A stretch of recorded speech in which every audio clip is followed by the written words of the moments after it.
rising. And remember, it's only two teams that may not be affected by the off season this year, and that is the Milwaukee Bucks and the Milwaukee Bucks and the Houston Rockets. The Houston Rockets got their big three on lock, and by and large, the Milwaukee Bucks have their players on lock. Middleton may be leaving, but I don't think they're going to let him leave. They're going to do something for him, but it's just going to be an interesting situation. So this is one of the biggest playoff runs that we've seen in a very long time, and most important playoff run that we've seen in a very long time, because, hey man, you're going to have the Lakers getting involved. You're going to have the Celtics, the Pelicans. We still don't know what the draft lottery is looking like. The NBA is about to be a 365-day gig, just like the NFL. And I think I'm going to like it a little better because, as I was stating, the discrimination that goes along with the good old boy network in the National Basketball, so the National Football League, is not the same with the National Basketball Association, which brings me to another point. You know how we talk about how people are being discriminated against and locked out and being discarded with the NFL. Some of those pennants are being bandied about in the NBA. They use different terms like analytics and things like that to exclude people who are old school or old fashioned and get them out of the front office as well. But this turmoil that's going on in Los Angeles may be the end. It may be a means to an end, so to speak. A lot of people use the lie that the reason Mark Jackson isn't getting a job and others like Jason Kidd isn't getting a job is because they're not familiar with the analytics situation, and because they don't use analytics, their way is antiquated. A team that, let me show you how analytics don't really help in the grand scheme of things. Analytics told the Golden State Warriors to trade Klay Thompson for one Kevin Love. How would that have worked out? I don't think that would have worked out well at all.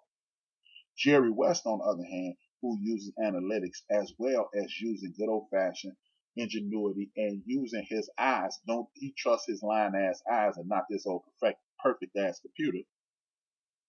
If this situation in LA is done right, with Rita Rambis or whatever her name is, and Kurt Rambis and this dude Rob Pelinka, we damn near need to be rooting for them. The reason we should be rooting for them is this. If that situation is chaotic as it seems right now, if they figure out a way to make that work, that opens the door for old school people who use their eye use their eye for talent as well as analytics to break through. Because if the Lakers turn this thing around, then you can no longer say analytics is the way, because that means it's not the way. That means do your very best to get the job done the best way you can, and not just one way. That's what that could potentially mean. So while we don't like the whole LeBron James things and the chaotic situations, this may be a seminal moment in NBA history in regards to management and the way you construct a team. Another thing is this. I do believe if these players don't exercise their right as free agents, it could go back the way it was pre-LeBron James and the decision, which is not necessarily a good thing. Because when you allow someone to dictate your future and put pressure on you and not allow you to use your free agency as a tool to better your life, and you become a slave to the system again, so to speak, metaphorically speaking, it's a bad situation.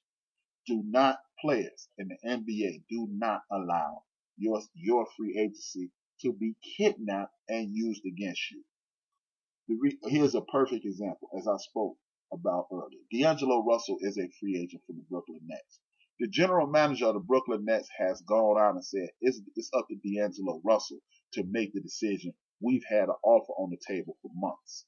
Me personally, if I was D'Angelo Russell, no matter what the hell happened, I would leave. Because all he had to do was say, we're in negotiation with D'Angelo, and when it comes time, everybody will be able to make a decision. But instead, he drew a line in the sand, in essence, sicking the fans on him.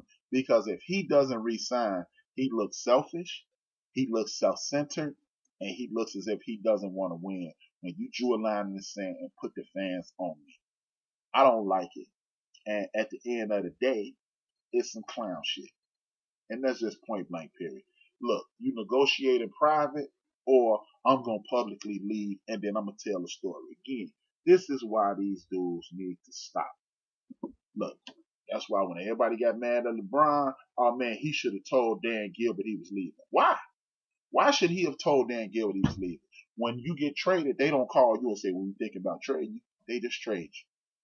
They just put you in a package, unless you're one of these big time superstars. They just put you in a package and you wake up in another destination. If you don't believe me, go to Twitter, look up Baron Davis, and ask him how he found out he was being traded from the Clippers to the Cleveland Cavaliers. Baron Davis left the Golden State Warriors to go to the Clippers because Donald Sterling and Elgin Baylor promised him they would build a team around him, and he should come to LA because he takes care of his grandmother who raised him, and you'll be closer to home. He left Oakland and went back to LA, and they traded him without his knowledge to Cleveland the year after LeBron James left. They tapped him on his shoulder while they were on their way to their next road game and told him, you are going to Cleveland. So it's just not a good situation. It is just not a good situation. Do what you have to do to be the best that you can be. And hopefully the Lakers front office can get this right, because if they can get this right, then you will put yourself in a situation to exercise your rights and not have to face the ire of mainstream media and the backlash of fans calling you selfish and things like that. More old question that you have to tell for Monty Jones, the story of your show. If you haven't, maybe it could be if you can get him on the show, but I'm sure he wouldn't want to discuss your old college days. Nobody wants to talk about when Mo was in college and cheating up girls' tests, doing their home and cleaning their rooms, while he was getting them copy off their papers. Nobody wants to talk about that. I see. The man was a beast. He was right behind me. He's trying to copy off my paper while I'm black. Yeah, I was a super senior in college. But that's part of the thing, man. I just think we need to put ourselves in a situation to whereas we maximize our abilities instead of allowing other things to control our futures. With that being said, our brother Monty Williams is the hottest thing smoking in the coaching ranks. Monty Williams is the number one on the Lakers board. He's number one on the Phoenix Suns board. I don't know if either one of those landing spaces is a good place for Monty. Monty, do you want to coach LeBron James and be in this chaotic situation in Los Angeles with Jeannie Buss and she don't really know the direction of the team? Or do you want to trust a team that fired a coach after 1 year? We don't know why he got fired, and it's obvious they're not going to tell anybody, but it's awful strange that you got this dude, hired him last year, and you fired him a year later, and it looked as if the Suns were making strides in the right direction. So I don't really know what's going on in Phoenix, but Monty looks like he's the hottest thing out here. Let me finish this list, and then I got one thing to talk about in regards to off the field and football. Then I am going to shut this down. We got 1, 2, 3, 4, 5, 6, 7, 8, 9. Now, we got the top 9 players as the number 1 picks in the draft. That goes from 9 to 1. Terry Bradshaw, Andrew Luck, and Cam Newton. 9, 8, 7. 6, 5, 4, which is Michael Vick. Leroy Selman. Bruce Smith is number 4. Low-key submissive. I gave you a shout out a little while ago. I knew my girl Low-key was going to come on.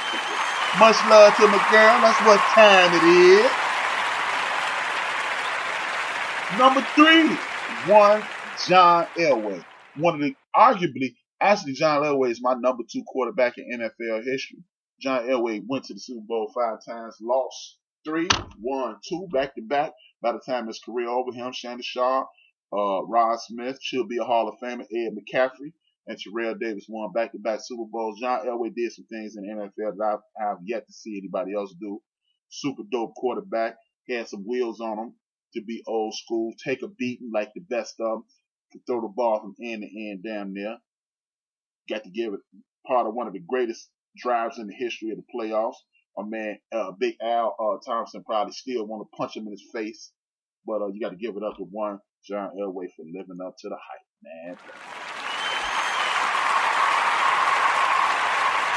The number 2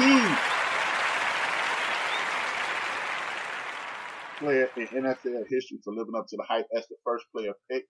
He is a Heisman Trophy winner. He goes by the name of the Tyler Rose, one of the most dominant bowling balls of a running back in NFL history. Played for the Houston, the no longer existent Houston Oilers. Dominated for years. Continued to lose to one of the greatest dynasties in the history of the league by the name of the Pittsburgh Steelers. Finished his career with New Orleans.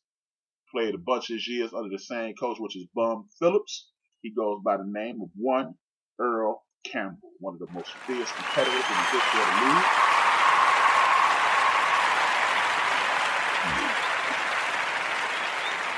And a straight lady killer, pun intended, one of the greatest running backs in the history of the world.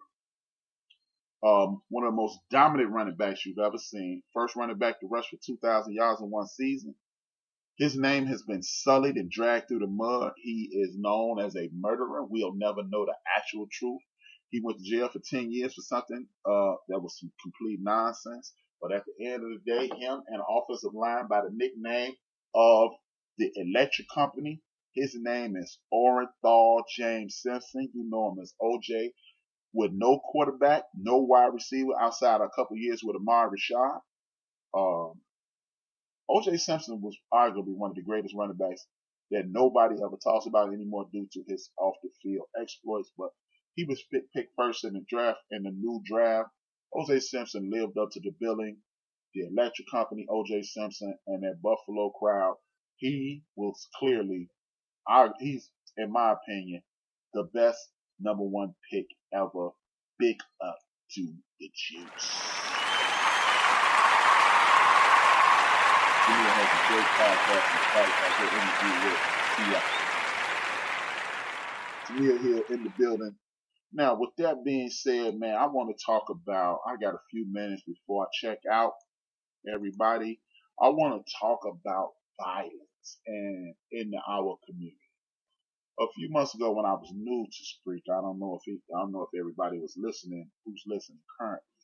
I made the statement that I think a lot of the young brothers from impoverished communities throughout the world, especially my community, we need to have some type of situation to whereas hopefully these universities and or the NFL Player Association will get people some talk therapy, man, because like I said, I grew up in a traumatic situation. I didn't grow up poor at all.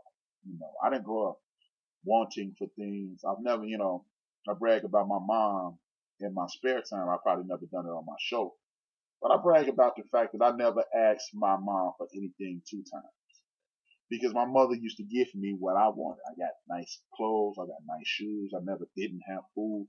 I didn't have holes in my shoes or anything like that. My mom never had, my mother didn't have a drug addiction. My mother worked my entire life. She was a very productive member of society and an excellent parent. But I did grow up right down the street from one of the most treacherous neighborhoods in the United States of America. I am from the west side of Chicago, which is one of the most dangerous parts of town one of the dangerous parts of town. And when you live through those things, you don't really identify them as a young person as dangerous and or treacherous or a threat to your safety. Now, when you live in that situation, you develop the ability to fight for everything that you want. What I'm talking about is the situation with Tariq Hill. He's on audio or videotape of him telling his significant other, you need to be very afraid of me. He had a domestic violence situation coming into the NFL. And when you look at this thing, you have to wonder his ability to make an adult decision. And it's easy to say he's an animal. it's easy to say something